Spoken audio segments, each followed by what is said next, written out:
mengadakan pelatihan membangun budaya organisasi yang berkelanjutan dan berkinerja tinggi dengan judul merumuskan budaya organisasi yang akan disampaikan oleh saya sendiri. Sebelumnya, perkenalkan, nama saya Umi Darsi. Saya di sini sebagai instruktur pada program pelatihan, dan juga di sini ada pengalaman-pengalaman yang pernah saya lakukan. Bisa ibu-ibu lihat. Mungkin langsung saja saya akan membacakan safety briefing atau introduction-nya, di mana ruangan ini memiliki dua buah pintu.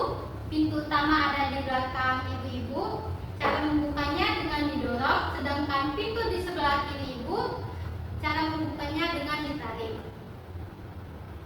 Saat ini kita tidak dalam simulasi kebakaran.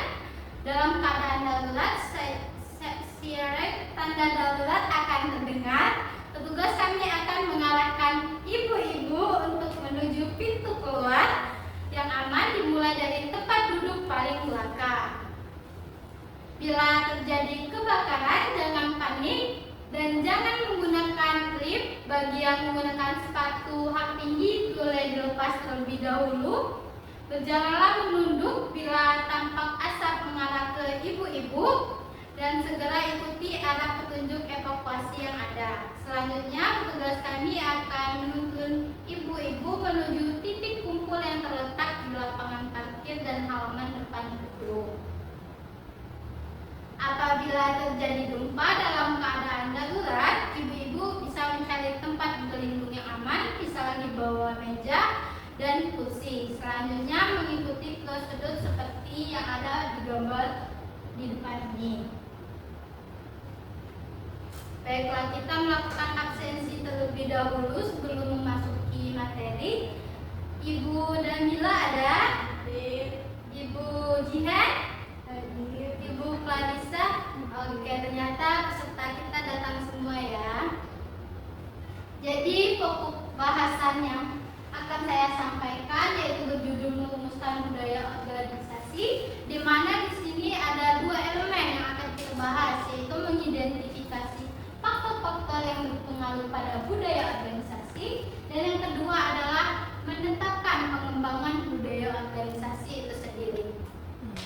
Adapun tujuan dan manfaat pelatihan ini yaitu setelah mengikuti pelatihan, peserta kompeten dalam mencakup pengetahuan, keterampilan dan sikap kerja, manajemen sumber daya manusia dalam merumuskan budaya organisasi, dimulai dari mengidentifikasi faktor-faktor yang berpengaruh pada budaya organisasi dan menetapkan pengembangan budaya organisasi. Sebelum kita memasuki persepsi, kita ice breaking terlebih dahulu. Ibu-ibu boleh berdiri. Ibu-ibu ikuti saya. Kalau kuncup seperti ini, kalau kuncup seperti ini, kalau mekat seperti ini. Oke. Mekat.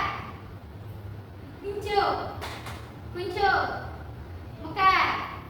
Mekat. Kuncup. Oke, ibu-ibu ternyata sudah fokus. Kita langsung lanjut. Sebelum memasuki materi utama, saya mau bertanya dulu kepada ibu-ibu, apakah ibu-ibu tahu atau mengetahui tentang budaya organisasi tersebut? Belum tahu. Oke, kita mulai dari pengantar atau definisi terlebih dahulu mengenai budaya organisasi, di mana budaya organisasi adalah nilai, keyakinan, norma yang dianggap bersama dalam suatu organisasi yang membentuk perilaku anggotanya. Pentingnya budaya organisasi ini terletak pada kemampuannya menciptakan kesatuan tujuan, meningkatkan motivasi, dan membangun lingkungan kerja yang efektif, sehingga mendukung keberhasilan organisasi tersebut.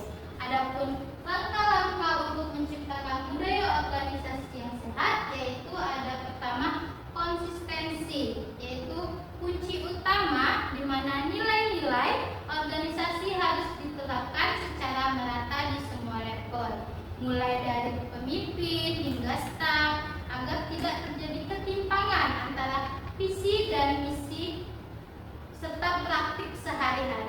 Yang kedua ada sosialisasi, yaitu perlu dilakukan secara intensif melalui program onboarding, pelatihan, dan komunikasi internal yang jelas, sehingga seluruh anggota organisasi memahami dan menghayati nilai-nilai yang dianut. Ketiga yaitu seleksi.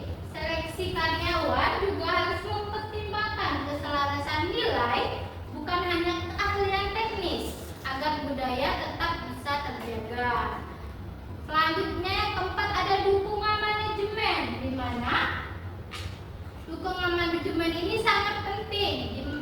Para pemimpin harus menjadi teladan, memberikan sumber daya yang cukup, dan menegakkan aturan secara adil untuk memastikan budaya yang diinginkan benar-benar hidup dalam organisasi. Terakhir ada evaluasi, di mana evaluasi secara berkala diperlukan untuk mengukur efektivitas sebuah budaya yang dibangun, baik melalui survei karyawan, analisis kinerja, maupun feedback, sehingga organisasi dapat terus melakukan perbaikan. Dengan menerapkan kelima langkah ini secara terpadu, sebuah organisasi dapat membentuk budaya yang efektif, adaptif, sehat, dan mendukung pencapaian tujuan jangka panjang. Contoh daripada budaya organisasi yang kita integrasikan, contohnya di sebuah perusahaan yang ingin membangun budaya kolaborasi dan inovasi, maka langkah-langkah yang diperlukan dimulai dari konsistensi. Tim leader tidak bekerja sama sendiri, tetapi terbuka dengan ide tim lain. Sosialisasi yaitu ada sesi brainstorming bulanan dan program mentorship. Seleksi yaitu mereka kandidat yang menunjukkan sikap teamwork dalam asesmen. Dukungan manajemen yaitu CEO memberikan penghargaan Innovation Award tiap kuartal. Yang terakhir evaluasi yaitu melakukan survei tahunan untuk menilai sejauh mana karyawan merasa didukung untuk berinovasi. Dengan langkah-langkah ini budaya organisasi yang sehat dapat tercipta secara berkelanjutan.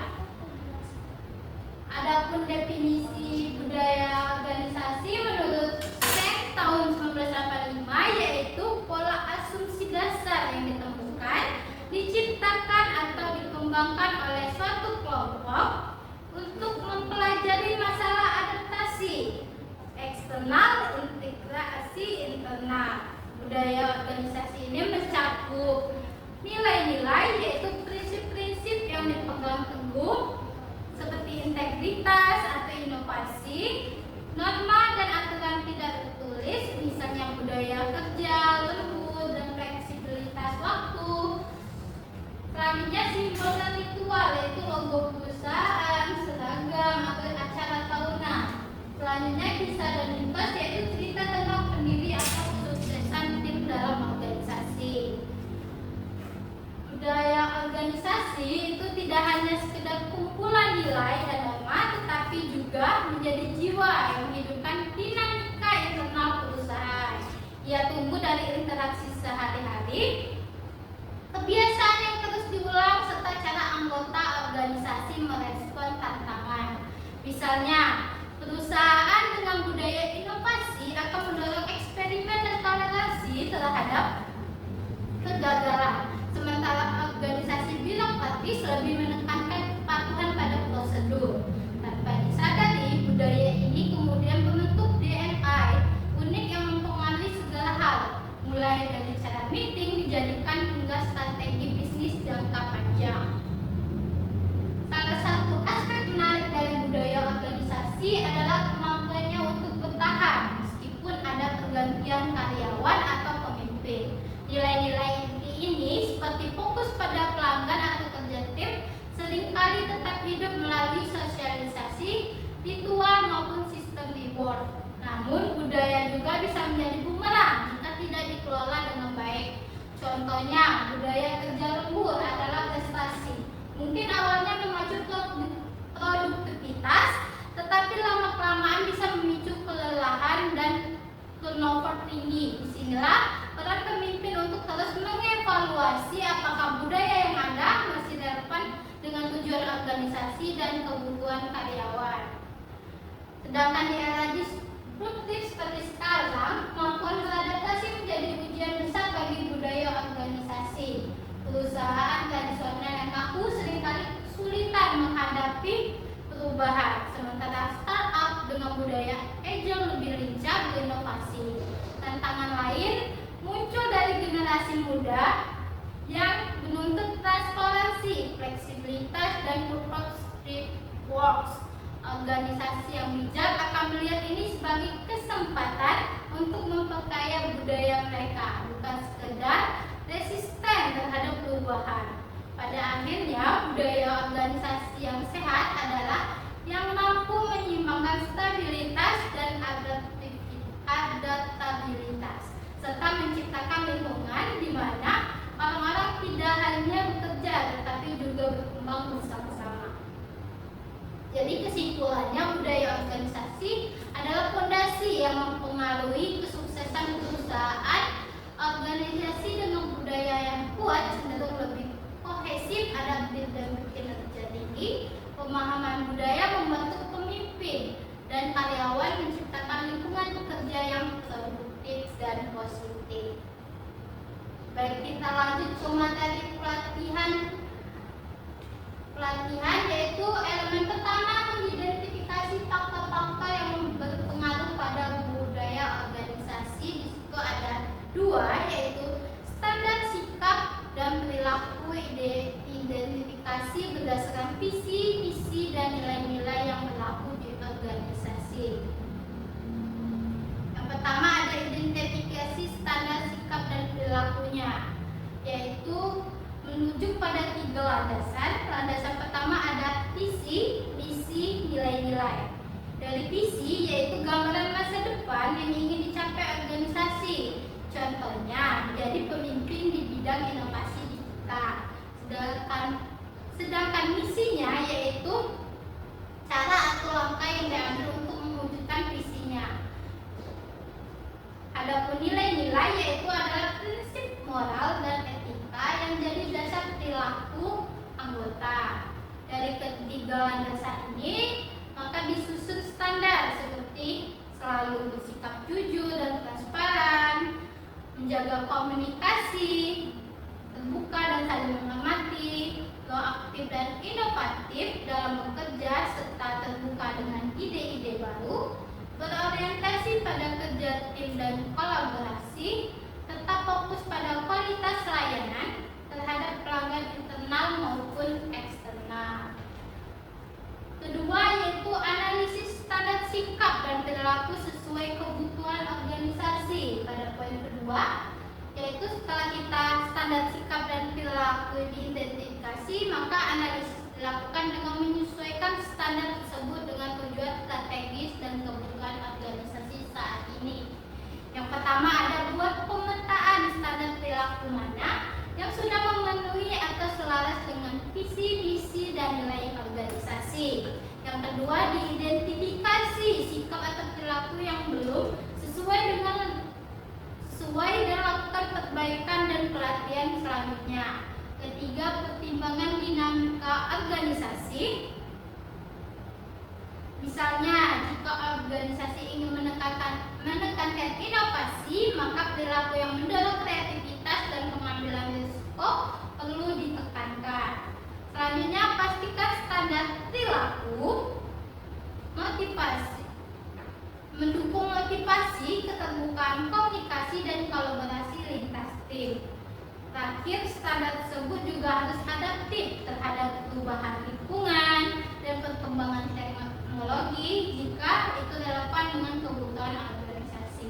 Dengan demikian, organisasi bisa menciptakan budaya yang tidak hanya sesuai dengan nilai-nilai inti, tapi juga adaptif dan siap menghadapi tantangan baru perubahan zaman.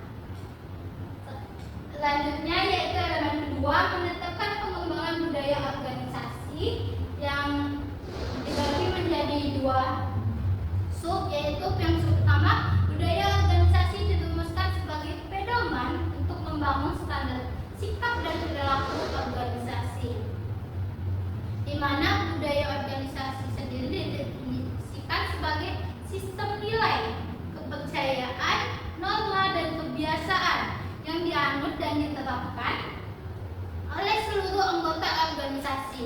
Budaya ini menjadi landasan utama sebagai pedoman atau standar bagi sikap dan perilaku dalam organisasi.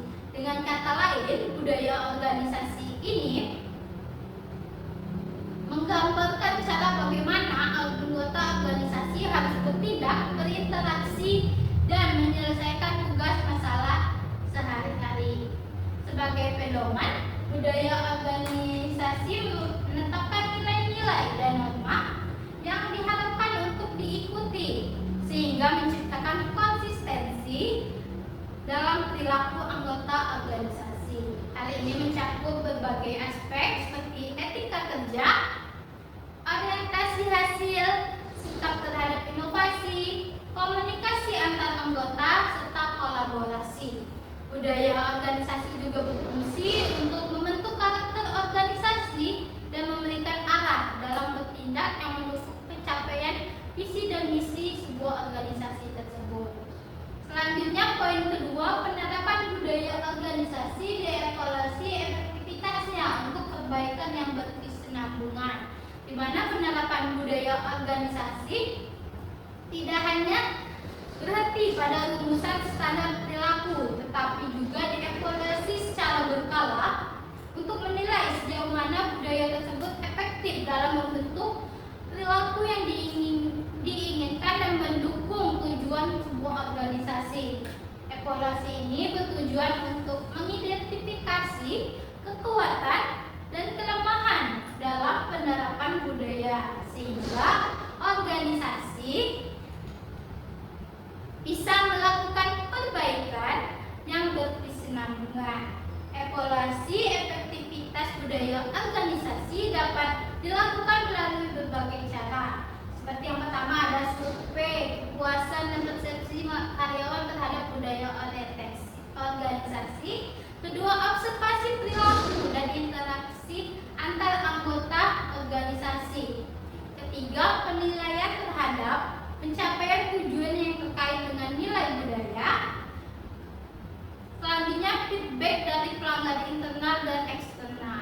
Hasil evaluasi ini menjadi dasar untuk mengadaptasi dan mengembangkan budaya organisasi agar tetap relevan dengan perubahan lingkungan dan kebutuhan organisasi, sekaligus meningkatkan kinerja dan loyalitas anggota organisasi. Dengan demikian, proses evaluasi dan perbaikan budaya organisasi berlangsung secara berkelanjutan, menciptakan iklim kerja yang positif dan produktif. Singkatnya, budaya organisasi bukan hanya sekedar dokumen pedoman, tetapi harus terus dipantau dan dikembangkan agar selalu efektif sebagai kerangka dasar sikap dan perilaku dalam organisasi. Baik, dari pemaparan materi yang sudah saya berikan, sini kita akan praktik di mana peserta mendemonstrasikan atau mensimulasikan materi yang telah saya berikan. Saya akan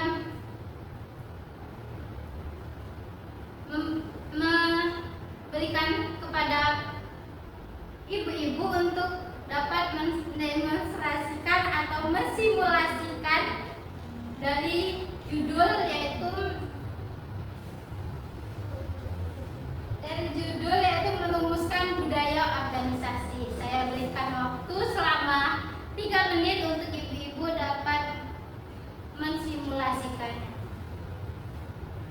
Contohnya yaitu dengan ibu-ibu membuat sebuah diagram fishbone budaya organisasi sebagai contoh taktik dalam pelatihan merumuskan budaya organisasi.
dan mengapa budaya organisasi dianggap penting bagi keberhasilan suatu perusahaan.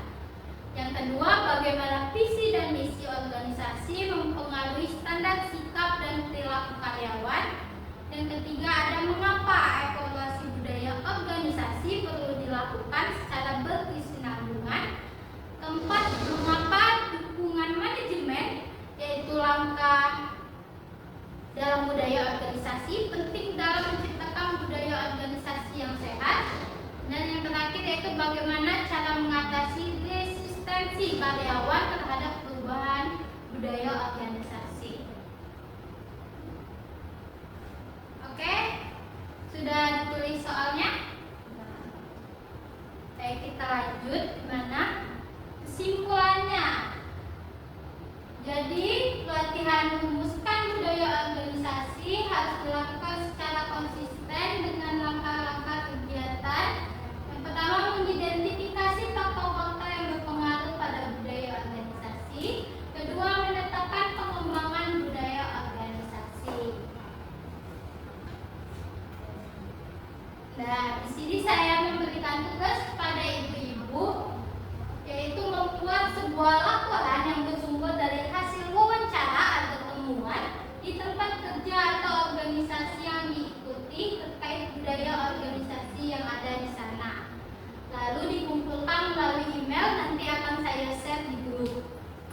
Pengumpulannya yaitu 1 hari setelah pelatihan, yaitu tanggal 24 Agustus 2025, yaitu besok. Apakah ada yang ingin Ibu tanyakan mengenai perihal tugas yang saya berikan?